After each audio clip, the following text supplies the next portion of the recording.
Hello.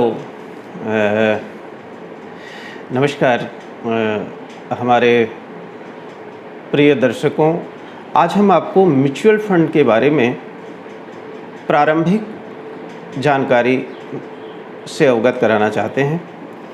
तो mutual funds क्या है? ये एक सिंपल सा क्वेश्चन है। म्यूचुअल फंड्स, ये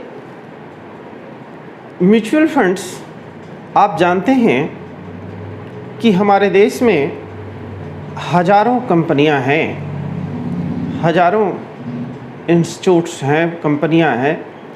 उदाहरण के लिए मैं ले लूं Tata, Birla, SBI, Canara bank, Hindustan petroleum, BCCL. आप इन सभी के आंकड़ों को यदि देखें तो पिछले 20-30 सालों में ये कंपनियां बहुत प्रगति की है।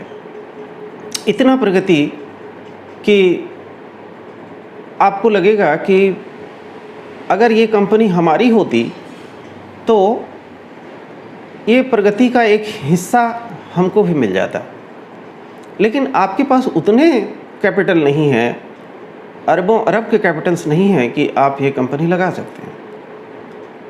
आप अभी सोच नहीं सकते कि मैं टाटा जैसी एक कंपनी बना लूँ, मैं बिड़ला जैसी एक कंपनी बना लूँ, मैं हिंदुस्तान पेट्रोलियम जैसी बना लूँ। लेकिन हाँ, उस प्रगति में आपको हिस्सा लेने का अधिकार है, आप ले सकते हैं। और सबसे सुरक्षित तरीका क्या होगा? तो वो है म्यूचुअल फंड। यह एक फ़ंड है जो विभिन्न एसेट मैनेजमेंट कंपनियों के द्वारा क्रिएट किया जाता है। जैसे उदाहरण के लिए मैं ले लूँ एसबीआई म्यूचुअल फंड हाउसेस। तो एसबीआई ने क्या किया कि आम लोगों को देश के प्रगति के साथ जोड़ने के लिए अलग अलग तरह के फ़ंड बनाए। फ़ंड क्या होता है? फ़ंड ऐसा एक माध्यम है, ऐसा एक टूल्स है जहां देश के कोई भी नागरिक उस टूल्स में जा कर के और अपना लगातार पैसा वहां इन्वेस्ट कर सकते हैं। आपने इन्वेस्ट कर दिया, अब इन्वेस्ट कर दिया तो और आपको बाज़ार के विभिन्न जोखिम पहलुओं को या आप नहीं जानते या आप उसके विशेषज्ञ नहीं हैं, आपको नहीं मालूम कि शेयर की और स्टॉक्स के और कंपनियों के क्या चाल हैं, तो वहाँ एक एक्सपर्ट्स होता है, एक बहुत जानकार अनुभवी व्यक्ति होते हैं जो उनको फंड को मैनेज करते हैं। आप वहाँ बहुत छोटे से पैसे, जैसे भी पैसे, छोटे बड़े मंझौले जिस तरह के पैसे हैं वो आप उसमें फ़ंड में एंट्री कर सकते हैं। और जब आप फंड में एंट्री कर जाते हैं तो फंड के तमाम तरह के जो सुविधा है या लाभ है वो सबका आप भागीदार हो जाते हैं। तो ये म्यूचुअल फंड का सीधा मतलब होता है कि देश के बहुत अच्छे कंपनियों में आपकी हिस्सेदारी खरीदना। अब यह हिस्सेदारी खरीदने का सीधा सा मतलब होता है कि उस कंपनी के लाभ आपके पास आएंगे और वो हिस्सेदारी को खरीदने की प्रक्रिया में उसकी विशेषज्ञता, किस कंपनियों से खरीदा जाए, कैसे उसको मैनेज किया जाए, इसके लिए आपको फ़ंड मैनेजर के रूप में एक बहुत ही अनुभवी और एक्सपर्ट्स मिल जाते हैं और उनकी जिम्मेवारी होती है कि आपके फ़ंड की अच्छी देखरेख करना और आपको आगे बढ़ाना। तो सिंपल म्यूचुअल फ़ंड का मतलब यही होता है।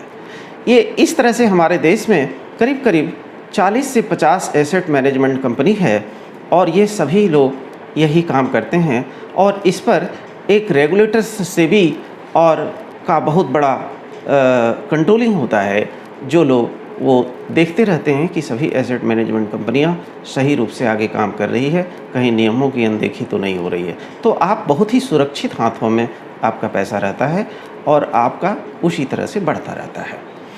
तो आप समझ गए होंगे कि ये म्यूचुअल फंड्स क्या होता है। म्यूचुअल फंड्स का मतलब फिर से मैं दोहरा दूं कि म्यूचुअल फंड का एक ही मतलब होता है कि आप देश की प्रगति के साथ, देश की कंपनियों के साथ प्रगति के साथ, देश की इकोनॉमी के साथ आप तेज़ गति से आगे बढ़ते रहते हैं। म्यूचुअल फंड ये जो गति है ये अन्यत्र संभव नहीं है, बिल्कुल नहीं। आप देखेंगे अन्यत्र बैंक्स हैं या अन्य जो इंस्टीट्यूट्स हैं जहाँ हैं, वहाँ ये प्रगति बिल्कुल ही संभव नहीं है। आज तमाम तरह के ब्याज दरों की बात करें अगर हम बैंकों में, तो आप देखेंगे कि लगातार यह गिरता जा रहा है। संभावना है कि और भी ये गिरता चला जाएगा, क्योंकि जैसे जैसे देश प्रगति की ओर आगे बढ़ता है, ब्याज की दरें देखा जाता है कि कम ही होता जाता है। उदाहरण के लिए मैं लूँ, अगर आप आज यूएसए के ब्याज दरों की बात करें तो वहाँ बहुत ही कम है भारत के ब्याज दरों के साथ। तो ये, जबकि म्यूचुअल फंड्स के अच्छे फ़ंड में अगर बात करूं, बहुत सारे फ़ंड हैं हमारे देश में। एक एक एसेट मैनेजमेंट कंपनी के पास 20, 25, 30 फंड्स होते हैं, और उनका अगर रेशियो देखा जाए, उनका दर देखा जाए, तो आप देखेंगे कि 8 से 7-8% से लेकर के और 40-50% तक साल के इसके रिटर्न्स हैं। आप चौंक जाएंगे, क्या 40-50%? ये तो बहुत ही है। क्या ये बराबर आता है? नहीं। ये बराबर अगर न भी आवे तो आप चिंता करने की बात नहीं। आप फिर फंड्स के थोड़ा सा इतिहास में जाएंगे कि ये फंड जब से बने थे, जब से क्रिएट हुआ, तब से क्या हुआ, तब से इस फंड्स का परफॉर्मेंस देखेंगे तो भी आपको 9 से 12% का फंड्स का रिजल्ट मिल जाएगा साल में। तो आपको अगर इतने भी प्रतिशत अगर मिलते हैं तो आपका जो है इन्वेस्टमेंट अच्छा होता है। तो आप समझ गए कि म्यूचुअल फंड्स क्या है और म्यूचुअल फंड्स क्यों कराना चाहिए, क्यों लेना चाहिए। अब थोड़ी सी मैं परफॉर्मेंस की बात करूंगा कि ये परफॉर्मेंस कैसा है। चलिए आपको हम दिखाते हैं। ये हमारा मोबाइल है और इस मोबाइल में हम थोड़ा आपको ये देखेंगे तो आपको कुछ आंकड़े पर नज़र डालते हैं। और ये आंकड़ा है, मैं एक ले लूँ कि एक बहुत ही प्रसिद्ध, बहुत ही पॉपुलर ये फंड है एसबीआई का। मैं इसे उदाहरण के लिए ले रहा हूँ। अगर उदाहरण के लिए देखा जाए तो ये एसबीआई का ये ब्लू चिप फंड है। आप देख पा रहे होंगे, ये एसबीआई का ब्लू चिप फंड है। ब्लू चिप फंड, ये एसबीआई का ब्लू चिप फंड है। आप देख पा रहे हैं।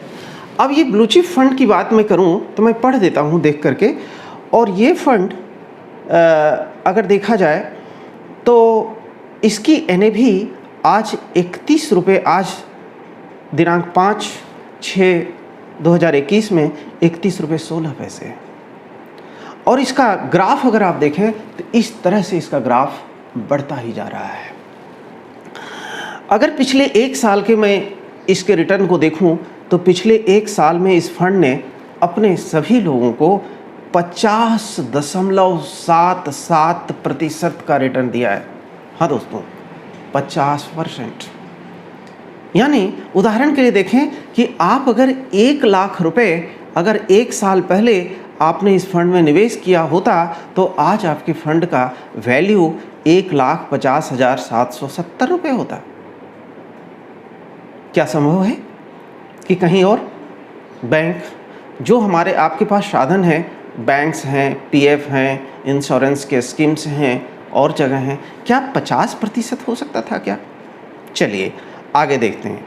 अगर आप कहेंगे कि साहब एक साल से तो बहुत बढ़िया परफॉर्मेंस हो रहा है मार्केट का, इसलिए 50% आ गया, लेकिन ऐसा नहीं है।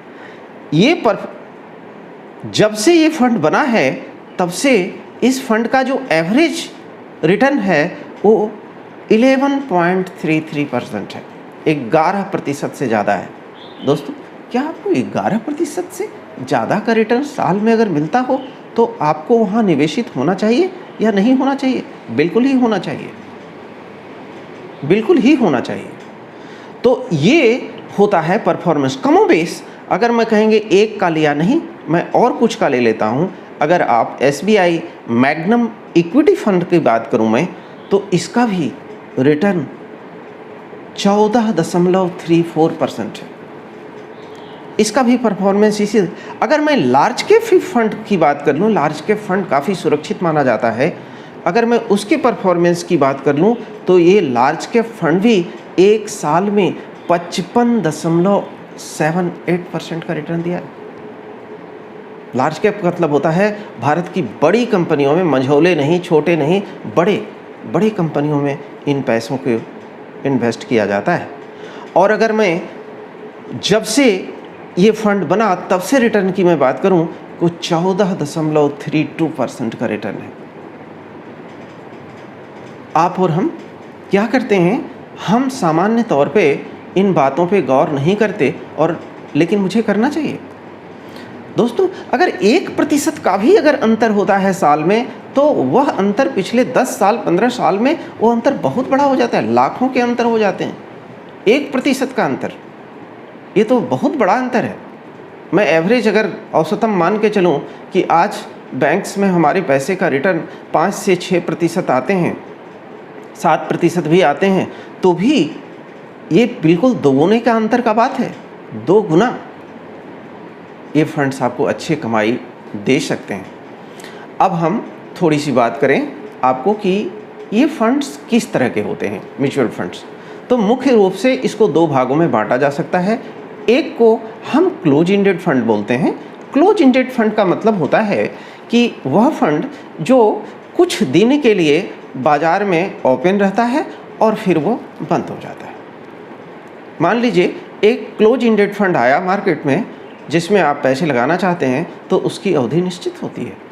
आप 1 महीने के लिए, 2 महीने के लिए वो रहता है और उसके बाद बंद हो जाता है, और उसके ड्यूरेशन भी निश्चित होते हैं। फिर आप उसमें एंट्री कर सकते हैं और उसमें आप इन्वेस्ट कर सकते हैं। दूसरा होता है open ended fund. Open ended fund का सिंपल सा मतलब होता है कि आप जब चाहें उस फंड में आप एंट्री कर सकते हैं और आपकी जब भी मर्जी होती है आप उस फंड से निकल सकते हैं। तीसरा है NFO, new fund offer. New fund offer ऐसा होता है जब उसकी सामान्य तौर पे उसके फंड्स जो हैं वो जब की शुरुआत हो रही होती है। जब न्यू कोई फंड बनता है तो उसको NFO के रूप में म्यूचुअल फंड कंपनियां बाज़ार में लाती है, और ये फंड्स अमूमन औसतन और सामान्य तौर पे 10 रुपये से प्रति यूनिट शुरू होती है। तो ये 3 तरह से आप म्यूचुअल फंड में जा सकते हैं। और मैंने पहले ही बताया कि म्यूचुअल फंड्स में जाने का क्या कारण है, क्यों आप जाएंगे। आप जब इन्वेस्टमेंट करते हैं या आप सोचते हैं अपने पैसे को सही जगह में रखने का, तो शायद एक तरफ आपका ध्यान नहीं जाता, वो है मुद्रास्फीति। मुद्रास्फीति बहुत इम्पॉर्टेंट है, जिसको इन्फ्लेशन रेट बोलते हैं। ये रेट आपके पैसे को कुतर कुतर करके धीरे धीरे कम करते चला जाता है, और आपको इस चीज़ का एहसास बिल्कुल नहीं होता। बिल्कुल आप समझ भी नहीं पाते कि मेरा पैसा कैसे कम होता जा रहा है। उदाहरण के लिए मैं मान लूँ कि अगर देश का मुद्रास्फीति दर, इन्फ्लेशन रेट, वो करीब 6.5% है या 7% है, और आपके इन्वेस्टमेंट किए गए पैसे का रिटर्न भी 6% है, तो आप मान के चलें कि आपको कुछ भी पैसा नहीं मिल रहा है। आप बिल्कुल शून्य में पैसे को रखे हुए हैं। अगर मुद्रास्फीति बढ़ती है, हो सकता है कि आपका इन्वेस्टमेंट नकारात्मक हो जाए। ऐसे माहौल में यदि आपका इन्वेस्टमेंट आपको अगर उच्च दर देता है, 14%, 10%, 9%, 8% इस तरह का देता है, तो आप 5%, 6% सालाना के दर को आप प्रगति या लाभ या प्रॉफिट समझ सकते हैं। अलग अलग फंड्स हैं, आप राय ले सकते हैं। अपने जो आपके फाइनेंशियल एडवाइजर्स हैं उनसे राय ले सकते हैं कि कौन सा फंड में हमको निवेश करना चाहिए। और अगर आपके जो फाइनेंशियल एडवाइजर्स हैं वो आपको आसानी से नहीं मिल पाते, तो आप इतना जान लें कि आप किसी बड़े एसेट मैनेजमेंट कंपनी के लार्ज कैप फंड या मिड कैप फंड को आप सेलेक्ट स्वयं भी कर सकते हैं। अब तो इस तरह से आप बुद्धिमत्तापूर्वक अगर अपने पैसे का इन्वेस्टमेंट अगर करते हैं और आप उस पर नज़र भी रखते हैं, उसके परफॉर्मेंस पे नज़र रखते हैं, तो आपका पैसा तेज़ी से बढ़ सकता है। दूसरा है कि हम किस मोड में और किस तरह से हम करें। दोस्तों, अगर मोड मैं अगर अपनी सलाह अगर मेरी राय कहें तो मैं ये कहूँगा कि म्यूचुअल फंड में एंट्री करने और वहाँ प्रगति करने का सबसे अच्छा जरिया SIP हो सकता है, systematic investment plan. Systematic investment plan का मतलब ही होता है कि हम धीरे धीरे पैसा म्यूचुअल फंड में लगाते हैं। मासिक रूप से लगा सकते हैं आप पाक्षिक या जिसको 15 दिन बोलते हैं या वीकली भी आप लगा सकते हैं। तो उस तरह से क्या होता है कि जिस मार्केट के हर एक उतार चढ़ाव में आपके पैसे फंड्स में लगते हैं और आपका जो रिस्क है फंड के अंदर वो बहुत ही मिनिमाइज हो जाता है और प्रॉफिट का रेट काफ़ी अच्छा हो जाता है। आप काफ़ी बढ़िया आपको प्रॉफिट मिल सकता है। तो एसआईपी के रूप में अगर आप चुनें फंड्स को तो अच्छा है। और यदि आप ये चाहते हैं कि एक बार ही लमसम यानी एक बार पैसे आपको लगाना है तो आप ध्यान रखें कि उस पैसे को भी आप धीरे ही धीरे लगाएं। आप किसी सेविंग फंड में पैसे को रख करके और 6 महीने में 4 महीने में धीरे धीरे मार्केट के हिसाब से और आप उसको पैसे इन्वेस्ट करेंगे तो वो भी पैसा आपका काफ़ी बढ़िया जा सकता है। लेकिन इस सभी चीज़ों में आप ध्यान रखें कि म्यूचुअल फंड्स एक रिस्क भरा और एक इसमें जोखिम भरा इन्वेस्टमेंट भी होता है। जोखिम इन द सेंस ये होता है, कई लोग इस शब्दों को सुनते ही डर जाते हैं कि जोखिम रिस्क क्या है, ये जोखिम रिस्क तब तो हम नहीं रख सकते, तब तो हमारा बैंक ही काफ़ी बढ़िया है। दोस्तों, जोखिम अगर मेरे हाल से कहें, एक अर्थशास्त्री की नज़र में अगर कहें तो जोखिम तो असली होता है जब आपके पैसे इन्फ्लेशन रेट को बीट नहीं कर पाता है, आपका रिटर्न नहीं बीट करता, उसको जोखिम बोलते हैं।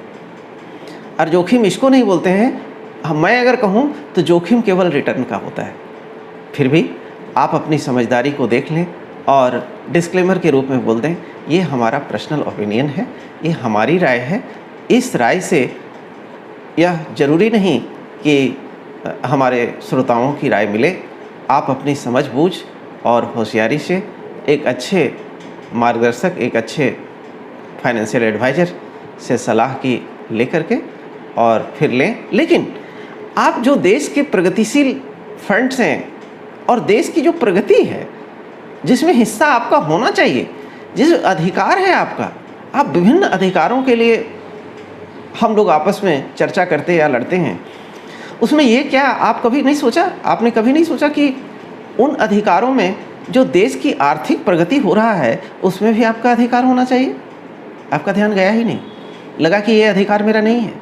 बिल्कुल नहीं, ये भी अधिकार है कि अगर पिछले 1 साल में सभी कॉरपोरेट्स 50% पैसे कमाए, अगर सभी बड़े कंपनियों ने अपने पैसे 1.5 गुने कर लिए, 1 लाख रुपए 1.5 लाख से ऊपर हो गया, तो आपका भी पैसा होना चाहिए।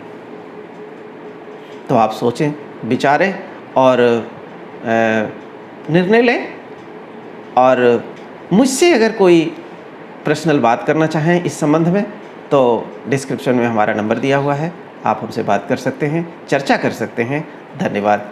हम पुनः इसी तरह के किसी और आर्थिक पहलू को लेकर के आपके सामने आएंगे, जिससे आपकी जानकारी, आपका ज्ञान और आपका पैसा आगे बढ़ सकेगा।